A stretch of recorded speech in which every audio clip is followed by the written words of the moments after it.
To transfer a call to another extension, you have two options: blind transfer, which sends the call directly to another extension, and assisted transfer, or soft transfer, where you can speak to the person at the extension to which you're transferring prior to making the transfer. To perform a blind transfer, press Transfer and select the extension to which you wish to transfer the call.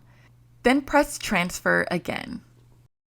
To perform an assisted or warm transfer, press Transfer and then dial the number of the extension. Please note, in this instance, you cannot use the preset buddy buttons. When the recipient answers, you'll tell them that they have a call and then complete the transfer by pressing Transfer again, or press End Call to return the caller on hold.